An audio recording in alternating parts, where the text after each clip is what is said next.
It took a Russian immigrant just 7 years to rise from a janitor to one of the most successful stockbrokers in the United States. Then he disappeared. A dog hair, a piece of plastic, and a speck of orange paint were all that remained in a crime motivated by jealousy and greed.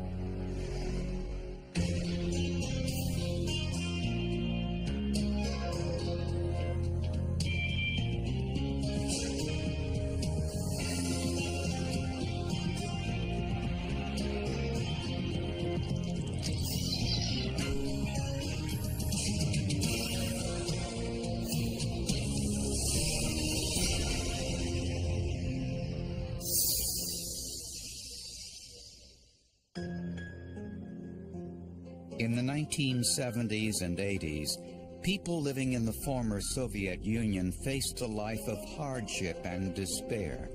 Some, like 23-year-old Michael Prosemenchikov, wanted more. He was leading a life of deprivation, of long lines for food, of crowded buses. Michael actually grew up in an apartment with 7 other families living in the same unit. With little to lose, Michael and his family emigrated to the United States. At first, Michael took a job as a janitor. He worked hard, perfected his English, and waited for the right opportunity. He grasped at the American dream in all of its incarnations. He wanted to have material wealth. He wanted to have recognition for being successful at a career. This is a guy who was really driven, who had goals, and he really set out aggressively to accomplish them. Eventually, Michael earned a license as a stockbroker, passed a test for securities dealers, and got an entry-level position in a Minneapolis firm. When he started out, he asked his fellow Russian immigrants for business, and they responded generously. Within 7 years, Michael was earning well over $1 million annually, and he liked to make sure everyone knew it.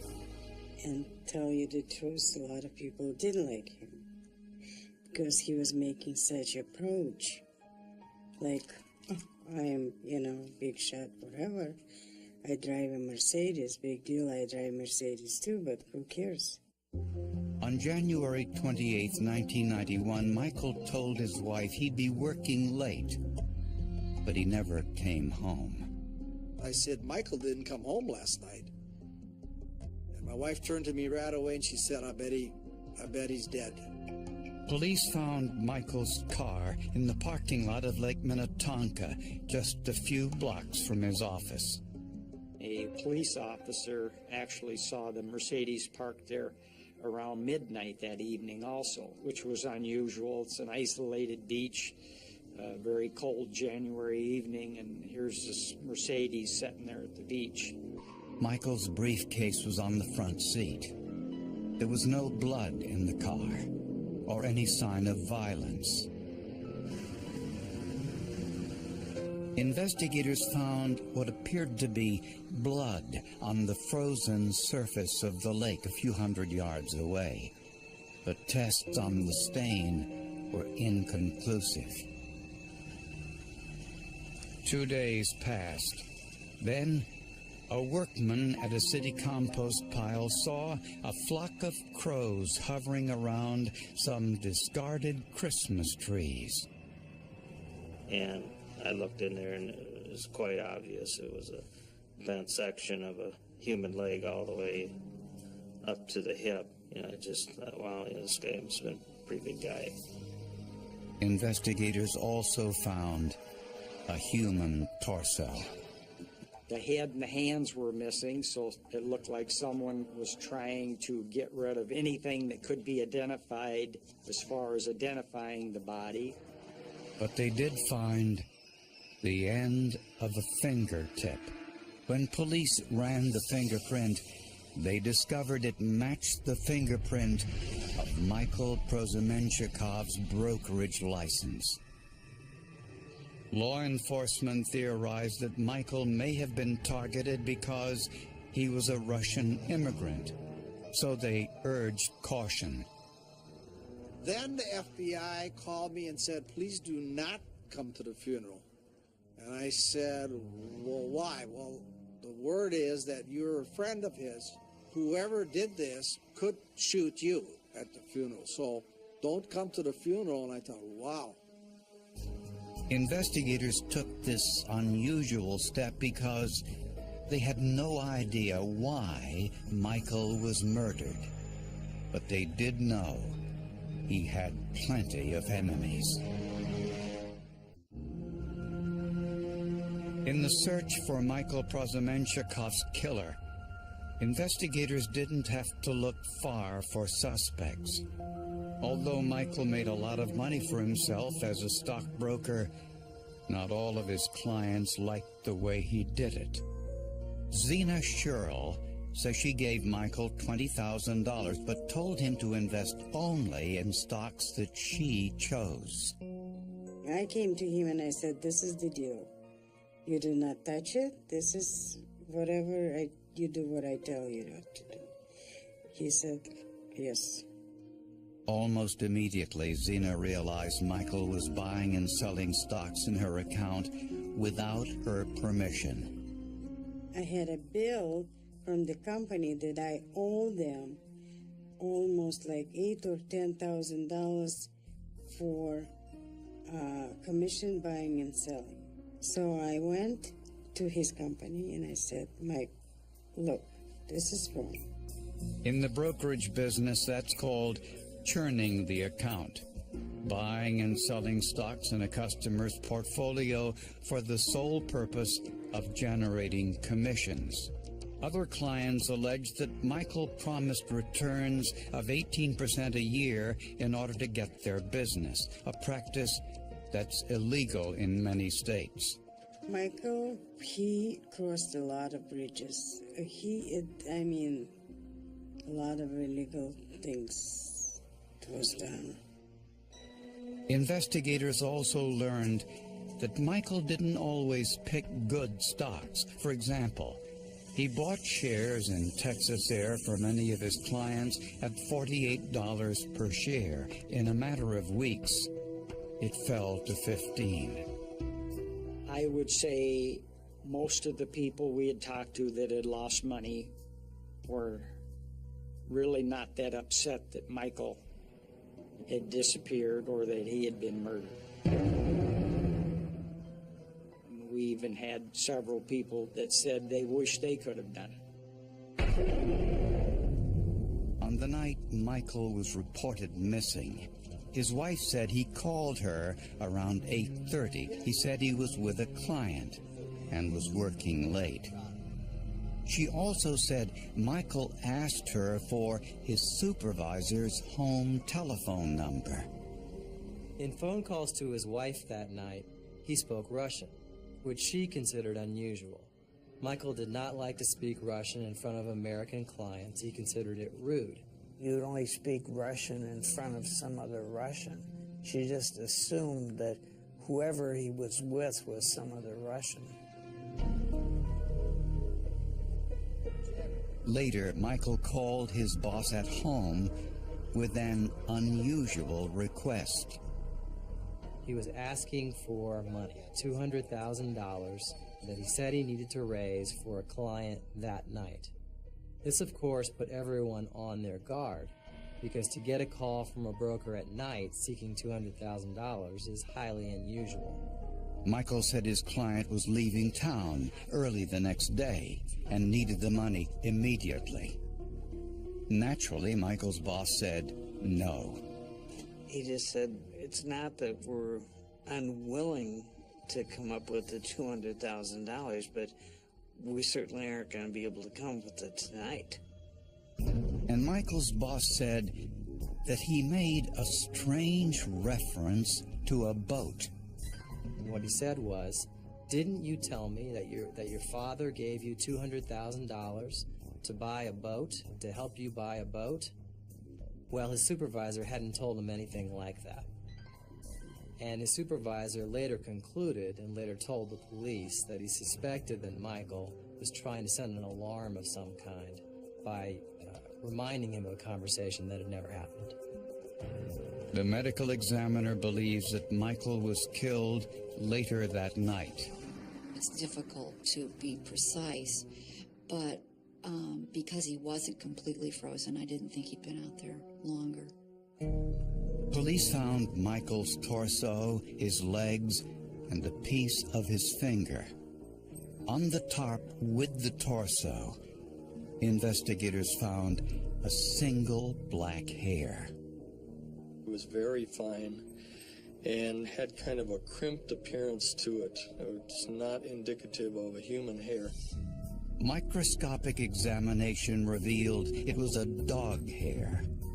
The medulla, or central core of animal hairs, can help identify the breed. In this case, analysts determined the hair was from a Bernese mountain dog, which is tricolored and usually very large. The only other evidence at the scene was on the gate that led to the garbage dump. It looked as if a car had hit it to force it open. There was some brownish paint transfers on the gate at the compost site from the gate being pushed open by a car. And there was a small plastic fragment that looked like a piece of the car's bumper. A witness told police that he saw Michael's black Mercedes-Benz in the lake parking lot next to a small brown vehicle similar in color to the piece of bumper found at the compost site. He also stated that the car possibly could have been a Mazda 626. It looked consistent with a Mazda 626. This narrowed the list of suspects considerably. They were looking for someone driving a brown Mazda who had a Bernese mountain dog and was one of Michael's clients. While investigating the murder of stockbroker Michael Prosemenchikov, investigators learned he had many disgruntled customers. He had also been soliciting investors to build a resort in Reno, Nevada, to be managed by a company called Omni Financial. Quite a bit of money that investors put into this scheme. And it ended up that actually the address for Omni Financial was in the middle of the desert. It was an old deserted, shabby motel, vacant, is really what the address was where this resort was supposed to be. The investment was a scam, and this created even more unhappy customers. Authorities believe that money was probably the motive for Michael Prosemenchikov's murder. News of Michael Prosemenchikov's murder generated a number of potential leads, including one from employees of a local car wash. They said they had an odd encounter with a customer the morning after Michael's body was found. The customer requested we get some hunting blood out of his trunk, which got us thinking a little strange. They said it was a brown Mazda, and they gave police the license number, PNN 393. The car was registered to Zachary Persitz, a 39-year-old Russian emigre who worked as a dam inspector for the state of Minnesota. He was a friend of Michael's. When he first met Michael, he was more established than Michael was. And then Michael got into the brokerage business, and Michael's earnings eclipsed those of Zachary. They met in this country. They didn't know each other in the old country. Their wives were friends. Persitz was married, had 2 children, and was well known and respected within the Russian immigrant community. Very nice, very musical, very intelligent, I remember Zachary's a good artist. This guy was the greatest guy in the world. He wouldn't hurt a flea. If you interviewed them, they'd say he was a great neighbor, kept to himself, never bothered anybody. But Persitz and Michael were more than just friends. Michael was Persit's financial advisor. Their relationship was rocky at best. Investigators discovered that Persitz gave Michael $150,000 to invest, but there were more losses than profits. At some point, Persitz discovered his stock portfolio was worth less than $30,000. For the most part, they weren't investments that were suitable for a guy that invested every nickel he had with Michael. When questioned by police, Persitz denied any involvement in Michael's murder, and he willingly took a lie detector test arranged by his lawyer. My investigator and co-counsel had developed a suspicion that he hadn't done this, and so I called a polygrapher and had Zachary tell him that he hadn't done it. And he passed. And forensic testing could not determine the origin of the blood in Persitz's trunk. At the time, DNA testing wasn't as sophisticated as it is today. Back then, the DNA testing procedures that we used required DNA to be what's called high molecular weight. We needed DNA that hadn't gone through any degradation processes at all. But investigators did find some suspicious damage to Persitz's car. It had damage to the front right end. The paint was scraped, and the bumper was broken. The scratches on the bumper had what appeared to be tiny specks of orange paint, which were removed with a small probe. The samples that we're talking about are perhaps the size of a period or a small dot with a pencil. So we're talking microscopic sized chips of paint. The paint sample was compared to the paint from the broken gate using a process called a solubility analysis. Chemical solubility tests are a series of reagents, solvents, or reagents that may cause color reactions or cause it to dissolve or swell or do something, color change. And if they are similar, that means that the paints could have had a common source. The test showed that the paint on Persitz's bumper could have come from the gate, but the sample was too small to be conclusive. But the piece of broken bumper found near the gate was of more value. The forensic analysis revealed it could only have come from one source. It was just a perfect match. They were unevenly cracked, so the odds of the pieces that they recovered from the compost site being a perfect, even match to Zachary's car, the odds of coming from some other source were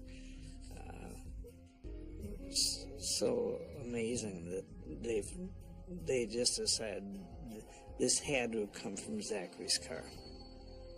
And investigators learned that Persitz owned a dog with long black hair, which proved to be microscopically similar to the single dog hair found with Michael's body.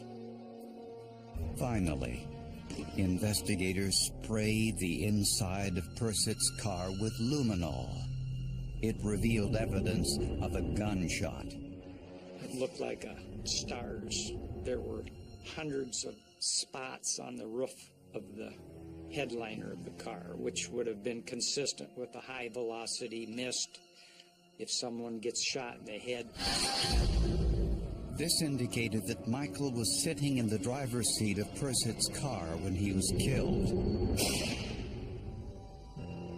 Investigators found a receipt in Persitz's office for a pair of handcuffs that could have been used in the abduction.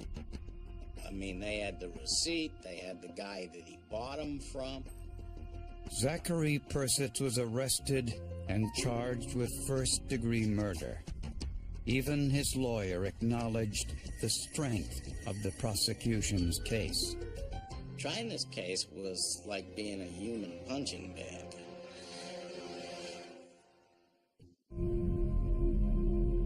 Prosecutors believe that Zachary Persitz was enraged by the way his friend Michael Prosemenchikov handled his money.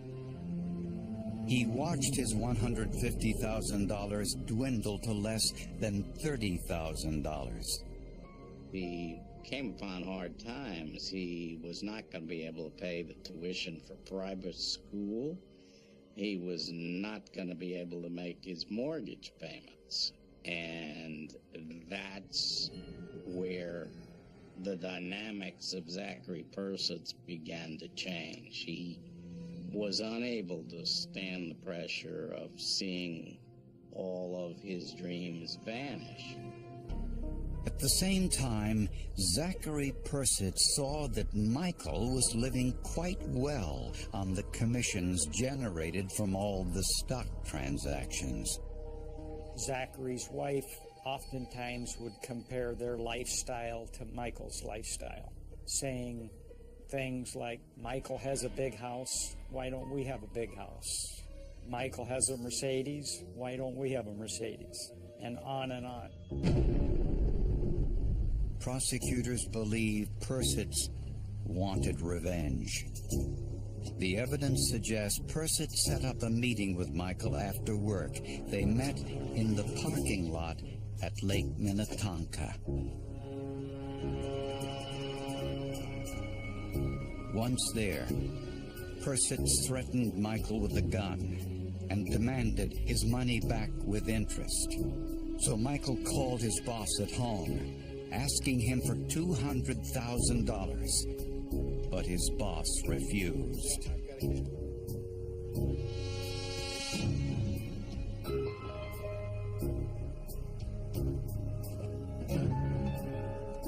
Persitz handcuffed Michael to the steering wheel of his car and ordered Michael to drive to a deserted location.